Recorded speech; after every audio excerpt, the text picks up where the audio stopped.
আপনারা যারা নির্বাচনটা বর্জন করলেন, সকাল ৯টায় ভোট গণনা শুরু হলো। একটু আগে আপনাদের সাবেক শিক্ষার্থী তাপসী যেভাবে বলছিল যে গত ৪-৫ দিন ধরে নানান লক্ষণ ছিল, কিন্তু তারপরেও ৪টার সময় গিয়ে যখন আপনি খেলা শেষ হওয়ার ১ ঘন্টা আগে যখন মাঠ থেকে উঠে আসেন, সেটি আসলে কি বার্তা দেয় জনমনে? বিষয়টা কি এরকম আপনারা নিশ্চিত হয়ে গেছেন কোনো একটি প্যানেল জিতছে অথবা বাকি আপনারা সবাই মিলে হেরে যাচ্ছেন?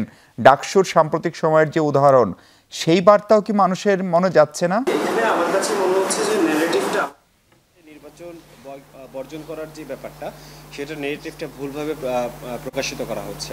আমরা আমাদের সংবাদ সম্মেলন এবং পরবর্তীতে আমরা যতবার ক্যামেরার সামনে নিজেরা বলেছি, আমরা বারবার পরিষ্কার করতে চেয়েছি, দেখুন এখানে কিন্তু আমরা একবারও কোনো নির্দিষ্ট প্যানেল বা নির্দিষ্ট কোনো দল তাদের উপর দায় দিইনি।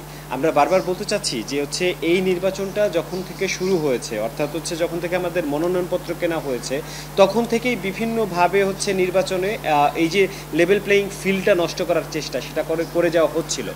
এবং আপনি যদি প্রচারণার দিকটা একটু লক্ষ্য করেন, তাহলে দেখতে পাবেন যে এই যে আচরণবিধি নামক যে বিধিমালাটি আমাদের দেয়া হয়েছিল, সেটির মাধ্যমে যারা যাদের মোটামুটি একটু স্বতন্ত্র টাইপের বা যাদের ওরকম ধরনের পাওয়ার নেই বা মাসেল পাওয়ার নেই, মানি পাওয়ার নেই, তাদের জন্য আসলে প্রচারণা করাটা খুবই কঠিন হয়ে গেছিল।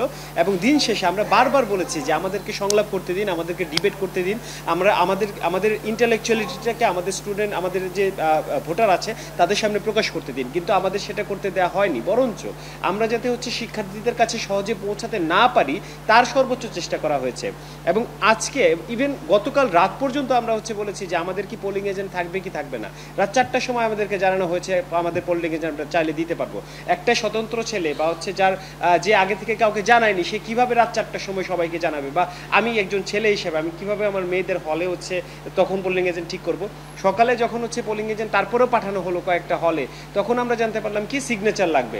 আমার সিগনেচার না হলে সেখানে সে পোলিং এজেন্ট হতে পারবে না, মানে আমার ফোন কলেও সেটা হচ্ছে না। তো এই যে ব্যাপারগুলো শুরু হয়েছে, এইগুলো বললাম যে এগুলো আমরা শেষ পর্যন্ত প্রত্যাশা করছিলাম, শেষ পর্যন্ত আমাদেরকে কথা দেওয়া হয়েছিল যে নির্বাচনে কোনো ধরনের ইঞ্জিনিয়ারিং হবে না, নির্বাচনে কোনো ধরনের অন্যায় করতে দেওয়া হবে না, নির্বাচনে কোনো ধরনের ঝামেলা হবে না। অথচ আমরা সারাদিন কি দেখলাম?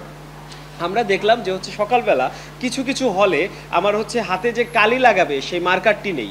অর্থাৎ এই সময় যদি অন্য কেউ একবার দুইজন এসে ভোট দিয়ে যায়, আমাদের হলগুলোতে লক্ষ্য করবেন এরকম সিচুয়েশন খুবই কমন, যে একটি ছেলে যে ঢাকায় থাকে সে আজকে নাই আসতে পারে। তো যে একটি ছেলে ভোট দিয়ে গিয়েছে, সে যদি আবার আসে তার বন্ধুর পরিচয়ে, যেহেতু ভোটার লিস্টেও কোনো ছবি নেই, আমার এইখানেও কোনো ছবি দিয়ে প্রমাণ করা হচ্ছে না যে আমি সেই মানুষটি কিনা, জাস্ট ইন্ডেক্স কার্ড ব্যবহার করে চাইলে যে কেউ এই দ্বিতীয় ভোটটি দিতে পারে।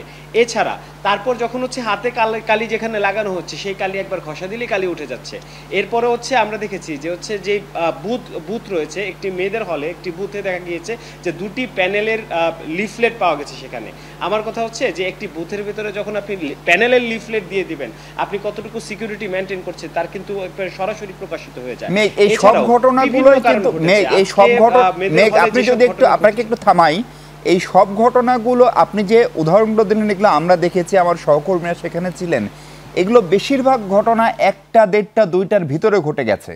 প্রশ্ন হচ্ছে আপনারা যে নির্বাচনটা করবেন না, সেই সিদ্ধান্ত নিতে 4টার পরে কেন নিতে হলো?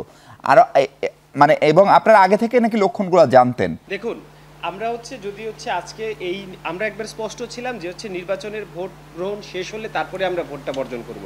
কারণ আমরা দেখছিলাম তখনও ভোটাররা ভোট দিচ্ছেন, এই জন্য কিন্তু আমরা 7টার পর আমাদের কি বলে এটাকে যে প্রেস রিলিজটা করেছি। কারণ আমরা আমাদের ভোটারদের প্রতি রেসপেক্টিভ, আমরা তাদের প্রতি শ্রদ্ধাশীল। আমরা বিশ্বাস করি যে একজন ভোটার যদি ভোট দিতে চায়, আমরা তার ভোটাধিকার নষ্ট করতে চাই না, অথবা তার ভোটাধিকারটা নষ্ট করতে পারি না। তো এই জন্য আমরা যখন দেখেছি প্রশাসনের কোনো ধরনের গুরুত্ব নেই, আমাদের এই কথাটাই বলছিলাম যে আমাদের আজকের যে ভোট বর্জন, এটা কিন্তু কোনো দলের বিপক্ষে নয়, এটা সম্পূর্ণরূপে জাহাঙ্গীরনগর বিশ্ববিদ্যালয়ের প্রশাসন এবং নির্বাচন কমিশনের যে অদূরদর্শিতা, অদক্ষতা, অথর্বতা, এসবের বিরুদ্ধে।